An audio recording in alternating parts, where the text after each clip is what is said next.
Hello दोस्तों, नमस्ते। कैसे हैं आप सब लोग। आशा करता हूं कि आप सब लोग अच्छे होंगे।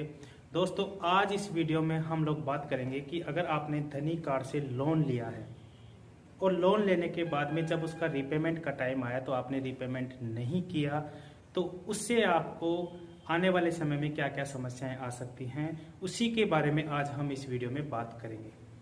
तो दोस्तों, सबसे पहले तो मैं आपको बता दूं कि अगर आपने लोन लिया है और अगर आपके पास में पैसे हैं तो आप उन्हें रीपेमेंट कर दीजिए, क्योंकि वो आपको एक ना एक दिन आपको इनका रीपेमेंट करना ही होगा। क्योंकि अगर आप ऐसा नहीं करते हैं तो ये आपके सिविल स्कोर को इफेक्ट करते हैं और सिविल स्कोर आपका डाउन होता है, जिससे कि भविष्य में आप जब भी कभी लोन लेते हैं तो उसमें आपको परेशानियों का सामना करना पड़ता है।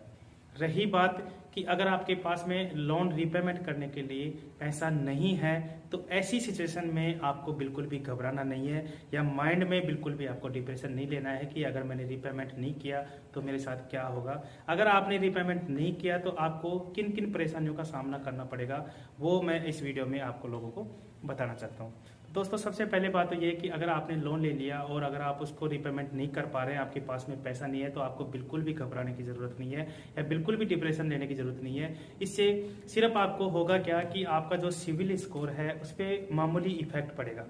जैसे ही आपके पास में पैसे आए आप लोग इनका रीपेमेंट कर दीजिए, आपका सिविल स्कोर भी वापस धीरे धीरे ठीक होने लग जाएगा और आप फिर से किसी भी बैंक से आप लोन ले सकते हो। जितने भी बैंक होते हैं, जितने भी बैंक या वित्तीय संस्थान होते हैं, वो सब आरबीआई द्वारा शासित होते हैं, भारतीय रिजर्व बैंक द्वारा शासित होते हैं। इसके तहत इसमें एक कानून बनाया गया है। इस कानून के अनुसार जो रिकवरी एजेंट है आपको धमकी नहीं दे सकता और आपको परेशान भी नहीं कर सकता।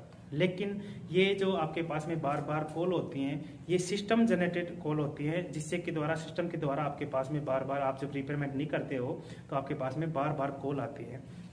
और जब ये कॉल आती हैं तो आपको क्या है कि ये जो लोग बिठा रखे हैं 5-5, 7-7 हज़ार में जो चवन्नी छाप लोगों को ये नौकरी दे देते हैं और उनको वहाँ बिठा लेते हैं, इनको कानून के बारे में कोई पता नहीं कि मुझे कस्टमर के साथ में किस प्रकार से बिहेव करना है। ये कभी कभार बदतमीजी से भी आपसे पेश आते हैं और आपको धमकी भी देने की कोशिश करते हैं, क्योंकि इनको कानून के बारे में कोई पता नहीं होता। अगर आपके साथ में ऐसा होता है तो आपकी इनकी कॉल को रिकॉर्ड करिए और रिकॉर्ड करने के बाद में आप इसकी कंप्लेन भी कर सकते हैं। डिस्क्रिप्शन बॉक्स में जाके आप देख सकते हैं कि आप इनकी कंप्लेंट कहाँ कर सकते हैं। अगर आपको ये हरासमेंट कर रहे हैं या फिर बार बार आपको धमकी दे रहे हैं तो आप इनकी कंप्लेंट डाल सकते हैं। अगर आप कंप्लेंट डालते हैं तो इनके अनुसार इनके ऊपर जो है कानूनी कार्रवाई की जाती है, क्योंकि बोरोवर के भी अपने अधिकार होते हैं और उन अधिकारों को तोड़ने की अनुमति किसी को नहीं है। कानून ने बोरोवरों के लिए भी अपने अधिकार बनाए हैं, जिसके अनुसार कोई भी रिकवरी एजेंट आपको धमका नहीं सकता और परेशान नहीं कर सकता। अब रही बात दोस्तों कि मान लीजिए कि आपके पास में रीपेमेंट करने के लिए पैसे नहीं है। भाई, आपके पास फिलहाल में पैसे नहीं है, 1 महीने के बाद में, 2 महीने के बाद में, जैसे ही आपके पास में पैसे हैं, एक साथ पेमेंट नहीं कर सकते, कोई बात नहीं, आप थोड़ा थोड़ा करके इनको पेमेंट कर दीजिए। इनके बार बार जब सिस्टमेटेड जो जनरेटेड कॉल होती हैं वो आपके पास में बार बार आती हैं तो आप उन्हें इग्नोर कर सकते हैं। अगर ये आपसे बदतमीजी से बात करते हैं या आपको धमकी देने की कोशिश करते हैं तो आप इनकी कॉल को बिल्कुल इग्नोर कर दीजिए। आप अटेंड ही मत करिए जब तक कि आपके पास में पैसा नहीं हो।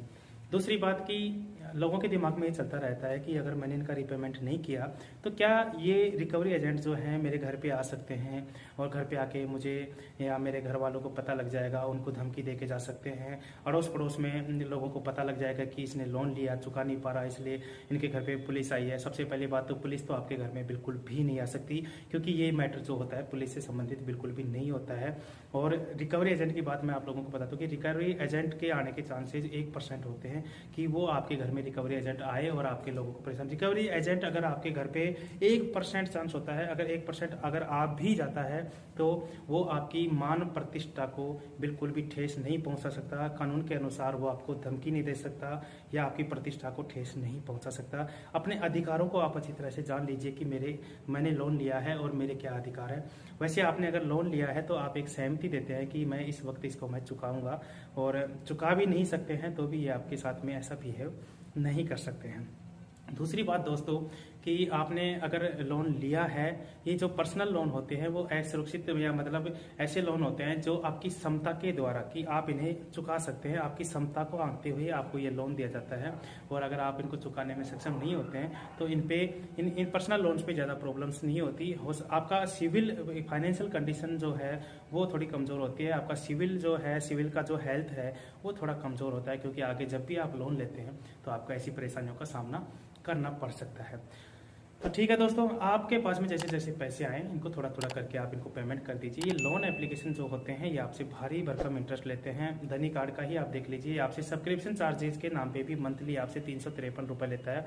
और अगर आप इसका पैसा अदर एप्लीकेशन के द्वारा निकालते हैं तो आपकी लिमिट भी ब्लॉक कर देते हैं। सबसे पहली बात, ये आपकी लिमिट ब्लॉक नहीं कर सकते, क्योंकि पहले इनके ऐसे टर्म्स एंड कंडीशन में नहीं था, लेकिन इन लोगों ने क्या है अपनी मन मर्जी से अपना टर्म्स एंड कंडीशन चेंज कर देते हैं।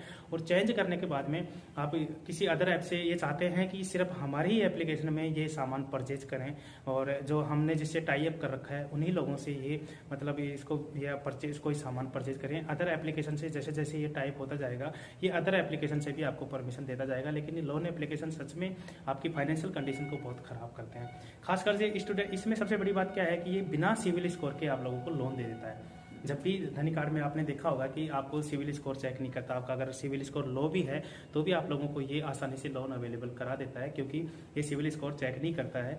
और इसी वजह से इसमें बहुत सारे जो स्टूडेंट्स हैं जो पढ़ाई कर रहे हैं वो लोग इसके झांसे में आ जाते हैं।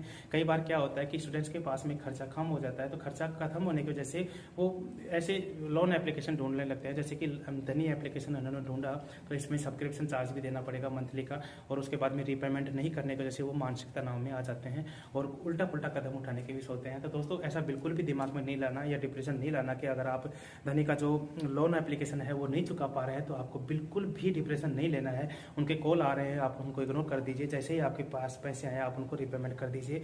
खासकर स्टूडेंट से मैं ये कहना चाहता हूँ कि आप प्लीज़ आप ऐसे लोन एप्लीकेशन के झांसे में बिल्कुल ना आए। अगर आपने लिया भी है तो धीरे धीरे करके इनका रीपेमेंट कर दीजिए और उसको बंद करवा दीजिए, क्योंकि आपके पास में एक लिमिट खर्चा होता है और उस लिमिट खर्चे को अगर आप धनी कार्ड के द्वारा अगर उसको बाहर निकाल रहे हैं तो हर महीने आपको उसका चार्जेस देना पड़ेगा। खासकर स्टूडेंट ही नहीं बल्कि सभी लोगों से मैं ये बोलता हूँ कि आप ऐसे लोन्स के चक्कर में ना पड़ें। आपकी जो इनकम है, जब भी आपके पास इनकम आएगी आप पहले धनी कार्ड में उसमें पैसा डालेंगे, उसके बाद में आपकी जेब में पैसा आएगा। क्यों ना आप अपने खर्चों को लिमिट कर दो, आप अपने खर्चों को सीमित कर दीजिए, ताकि कि आपको ऐसे लोन एप्लीकेशन की ज़रूरत ही ना पड़े। क्योंकि अगर आप जब भी एक ऐसे लोन एप्लीकेशन के जाल में फंस जाते हैं तो आपको हर बार आपकी जो सैलरी आती है या इनकम आता है वो इन लोन एप्लीकेशन के माध्यम से गुजर के आपके पास आती है, और इनका जो सब्सक्रिप्शन चार्ज और इंटरेस्ट रेट वो सभी आपको भरना पड़ता है।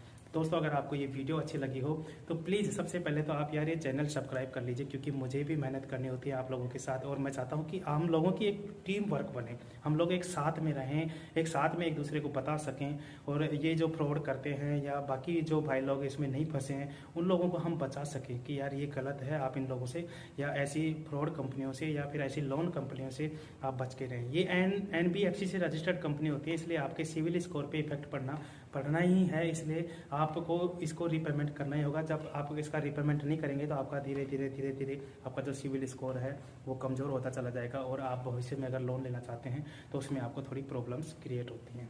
तो दोस्तों इन लोन एप्लीकेशन से हमको बच के रहना है, और चैनल को आप लोगों को सब्सक्राइब कर लेना है, जिससे कि आने वाली वीडियो को आप सबसे पहले देख सकें। चैनल को सब्सक्राइब करने से ये होगा क्या कि ये हम लोगों की एक टीम वर्क बन जाएगा। टीम वर्क बनने से हम लोग साथ में एक दूसरे के साथ अपनी बातें शेयर कर सकते हैं और एक दूसरे को बता सकते हैं कि ये लोन एप्लीकेशन में लेना चाहिए ना लेना चाहिए। कोई नई अगर ट्रिक आती है, ट्रिक एंड ट्रिक्स आती है, तो मैं वो भी आप लोगों के साथ में शेयर करता हूँ, क्योंकि चैनल को सब्सक्राइब करने से ना ही तो आपको कुछ जाता है और ना ही मुझे कुछ मिलता है, क्योंकि चैनल सब्सक्राइब से कोई फायदा नहीं है, लेकिन एक टीम वर्क हमारी एक मजबूत होती है, तैयार होती है, जिससे कि हम लोग आपस में एक दूसरे की बातें शेयर कर